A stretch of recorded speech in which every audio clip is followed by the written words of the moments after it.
Sebelum pembelajaran dimulai, Ibu minta tolong kepada Vina sebagai ketua kelas untuk memimpin doa terlebih dahulu. Bersiap. Berdoa dimulai.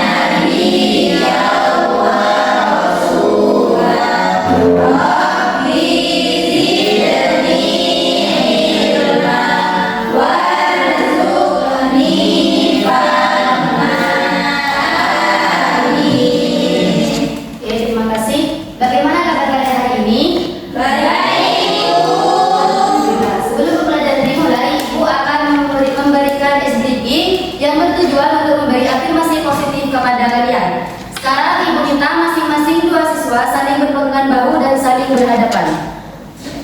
Gak apa-apa cewek cowok bu. Oh ikut sama Fatimah bisa bikin. Bukan dirimu. Iya.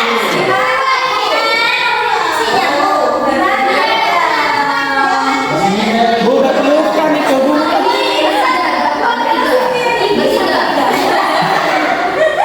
Iya bu. Kamu bentuk di sini ya.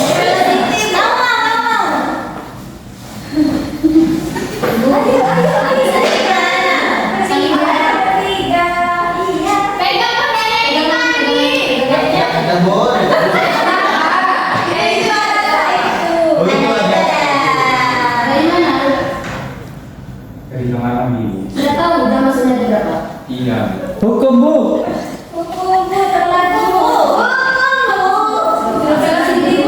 Di sini. Sama ini ada pemasangan dirinya. Oke, sekarang saling berpegangan bahu dan saling berhadapan. Ini bu. Ya, gimana? Iya. Ini bu. Ya. Sekarang ikuti apa yang ibu ucapkan, paham?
dari pengalaman pribadi, pengamatan sosial atau situasi sehari-hari yang dimodifikasi sedemikian rupa sehingga menjadi lucu dan menghibur. Bisa dipahami? Bisa. Oke, kita lanjut. Bagaimana sih cara mengevaluasi dan memprediksi amanat dalam gagasan menolak tunggal? Nah, di sini sudah ada 5 cara. Yang pertama, memahami makna tersurat dan tersirat. Kalian sudah tahu kan apa itu makna tersurat dan tersirat? Sudah. Vina bisa jelaskan apa makna tersurat dan tersirat? Tersurat. Tersurat. Apa itu? Tahu atau tidak? Iya, Bu. Kalau tersurat itu sudah jelas maknanya, sudah terlihat secara langsung. Kalau tersirat itu masih membutuhkan analisis lebih lanjut. Ya. Bu. Iya, Bu. Ya, apa Hussein? Kalau tersirat tersembunyi, Bu. Ya. Benar, Bu? Benar. Alhamdulillah. Sederhananya, makna tersurat dalam teks menolak tunggal yaitu pesan yang disampaikan secara langsung melalui humor atau lelucon. Sedangkan tersirat, pesan yang disampaikan secara tidak langsung melalui humor atau lelucon yang disampaikan. Yang kedua, menganalisis unsur kebahasaan. Unsur kebahasaan apa saja yang ada dalam teks anekdot? Yang pertama yaitu kata kias. Kata kias yaitu kata yang disampaikan dalam bentuk kiasan untuk menyampaikan arti yang berbeda dengan makna sebenarnya. Contohnya di sini, macetnya Jakarta seperti lagi perang dunia ketiga. Mobil-mobilnya pada perang urat syaraf. Nah, dalam dialog yang Ibu ucapkan tadi itu bercerita tentang kemacetan di Jakarta, diumpamakan seperti perang dunia ketiga yang kacau dan menegangkan. Nah, dalam dialog perang urat syaraf menggambarkan ketegangan dan frustasi para pengendara. Bisa dipahami? Bisa. Oke. Selanjutnya unsur kebahasaan yang kedua yaitu konjungsi. Sudah tahu kan konjungsi? Belum, Bu. Konjungsi yaitu kata penghubung. Seperti kata seperti, bagai dan lain sebagainya. Seperti kata seperti, Bu. Seperti kata seperti. Iya, seperti itu termasuk kata konjungsi. Begitu maksudnya saya. Bisa dipahami? Bisa, Bu. Oke. Unsur kebahasaan yang ketiga yaitu kalimat retoris. Kalimat retoris yaitu kalimat yang tidak membutuhkan jawaban namun digunakan untuk menimbulkan pertanyaan atau pemikiran kepada pembaca. Contohnya di sini, ini masakan apa? Apakah ini layak disebut makanan? Nah, tentu kalimat itu tidak membutuhkan jawaban. Namun, penutur secara retoris mempertanyakan kualitas makanan untuk menunjukkan kekecewaan atas ketidakpuasannya. Bisa dipahami? Oke, kita lanjut cara yang ketiga. Menganalisis struktur teks. Ada yang tahu struktur teks itu apa saja? Tidak. Tidak. Oke. Struktur teks dalam teks anekdot itu ada 5. Ada abstrak yang merupakan gambaran penuh dari cerita. Yang kedua ada orientasi yang merupakan awal cerita. Yang ketiga ada krisis yang merupakan pokok masalah. Yang ketiga reaksi yang merupakan pelengkap. Yang keempat itu ada reaksi pelengkap untuk menyelesaikan masalah. Dan yang terakhir ada koda yang merupakan bagian akhir dari cerita. Cara yang keempat yaitu mengidentifikasi humor dan sindiran. Apa itu humor? Candaan. Ya, betul sekali. Jadi humor itu merupakan unsur lucu yang ada dalam cerita anekdot. Sedangkan sindiran dalam teks anekdot itu merupakan pesan kritik yang disampaikan melalui bahasa humor atau bahasa lelucon. Nah, setelah kalian memahami keempat elemen yang Ibu jelaskan, barulah kalian bisa memprediksi amanat yang ada dalam teks anekdot. Amanat seperti apa yang bisa kami prediksi, Ibu? Yaitu amanat yang bisa berupa kritik terhadap perilaku atau ajaran sosial dan pesan positif lainnya. Sampai di sini bisa dipahami? Di sini Ibu akan memberikan satu contoh video teks anekdot. Ebi gak mandi, Bu. Mohon disimak baik-baik ya. Oh iya, Bu. Pada saat kami di sebuah taman, ada 2 gadis remaja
Pahlawan kebagian, Bu. Kalian tidak boleh mencontoh perilaku temannya ya. Kita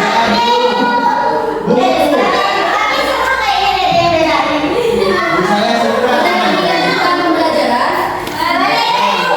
Sekarang kita lanjut ke pembahasan. Sudah itu. Pahlawan kesiangan. Besok Abi sama Dewi mau telat juga katanya Bu. Enggak, Bu. Enggak.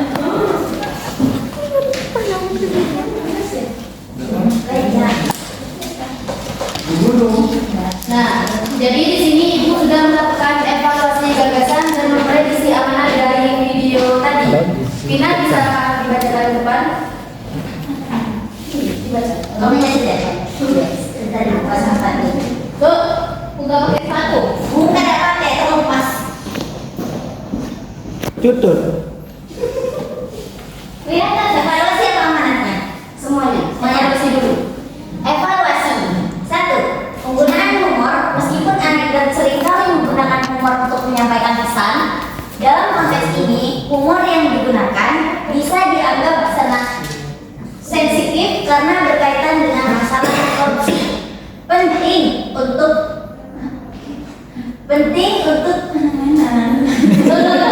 bisa baca ini. Bukan tidak bisa baca, penting untuk menilai apakah humor tersebut dapat menyinggung atau memperburuk pandangan masyarakat terhadap isu korupsi. Yang kedua ada amanah. Pentingnya penegakan hukum adalah penekanan pada pentingnya hukum dan penegakan terhadap pelaku korupsi yang diwakili oleh figur KPK yang tadi disebutkan oleh siapa itu? Sasha.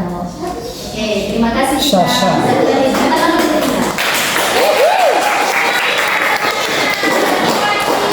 Jadi amanah yang ada dalam video tadi yaitu tentang pentingnya penegakan hukum dan gagasan yang perlu dievaluasi yaitu tentang penggunaan humor yang bersifat menyinggung.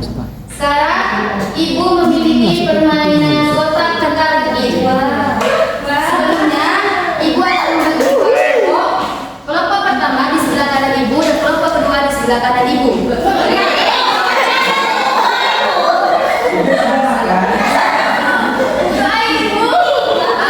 ada ya. Belum sarapan, Bu. Pertama di sebelah kanan Ibu dan kelompok kedua di sebelah kiri Ibu. Baik Ibu. Dari kelompok 1 bisa diwakili oleh Dewi dan kelompok 2 bisa diwakili oleh Rangga untuk maju ke depan. Oh iya, yang sini bisa bergabung ke sini lagi ya. Iya Ibu. Semuanya.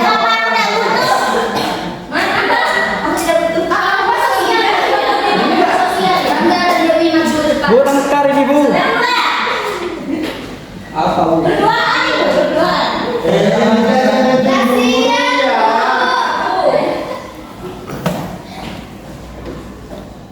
Sekarang Iya. Bembetan dong.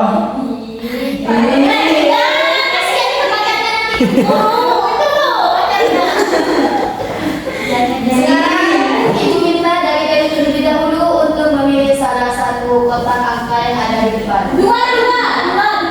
Satu dari sini, dari satu-satunya. Di sini ada tentang anekdot tukang bakso.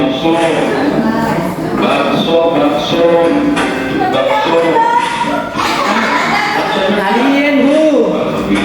Siapa? Maksudnya satu porsi ya? Siapa? Kita nggak dua bakso Pak. Lima, hampir 15 tahun. Wah, lama juga ya. Istri berapa? Alhamdulillah Pak, semua sudah kerja. Berarti di mana Pak? Si kakak kerja di DPR, sedangkan pun sudah istri saya kerja di Badan Hukum. Wah, kita semua ya. Alhamdulillah Pak. Kok kakak masih jual bakso? Kan anak Gak ada jadinya. Ya udah apa-apa Pak, yang penting kan apa? Iya sih. Kakak kopi udah jual bakso.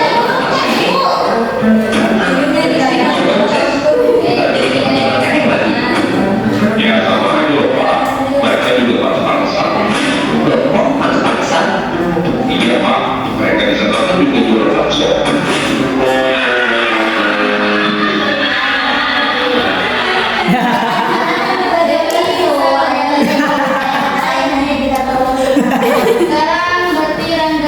sudah nomor 1. Ya. Saya langsung duduk dari sini ya, Bu. Jalan-jalan belum dong. Bentar ya. Woi, nomor 2.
Berarti kelompok 1 menganalisis video aneka tukang bakso dan kelompok 2 aneka sindiran kehidupan. Ibu kasih waktu dari sekarang. Silakan berdiskusi. Baik Ibu. Baik, Ibu. Iya. Tidur, Bu. Oh, di kursi.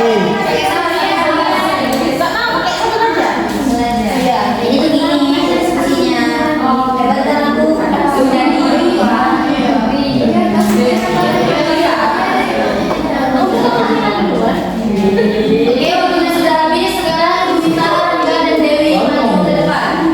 Baik Ibu, baru mau mulai.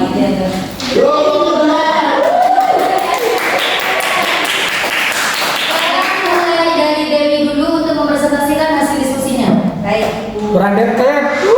Kami dari kelompok 1 akan mengevaluasi gagasan yang evaluasi yang dimana evaluasi adalah tentang pekerjaan. Teks ini menyoroti perbedaan pandangan tentang pekerjaan. Pembeli menganggap pekerjaan tukang bakso sebagai pekerjaan yang sederhana, sedangkan tukang bakso menunjukkan bahwa setiap pekerjaan termasuk pekerjaan anak dan istrinya. Sudah Bu? Ya. Baik, kelompok Rangga Estim. Gagasan yang perlu dievaluasi adalah tentang humor yang berpotensi menyinggung beberapa lelucon seperti menyinggung perceraian om dan satu pengangguran menggunakan berpotensi menyinggung dan rasa tidak nyaman. Oke, sudah?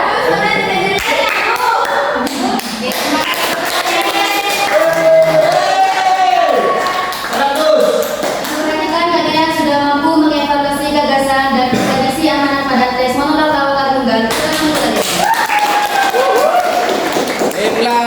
Oke, selanjutnya.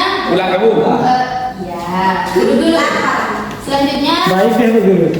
tolong kepada Lida untuk memberi kesimpulan materi hari ini. Kan tadi ditanya telat ya? Baik Ibu, kesimpulan dari materi hari ini adalah anekdot itu merupakan cerita pendek yang disampaikan dalam dan mengandung di dalamnya itu ada unsur-unsur yang lucu. Dalam evaluasinya, gagasan dan memprediksi pesan dalam monolog struktur pembahasannya, mengenali struktur teksnya, mengidentifikasi 5 dari 9 dan memprediksi amanat yang berbentuk kritik maupun ada lalu. Oke, terima kasih Lida.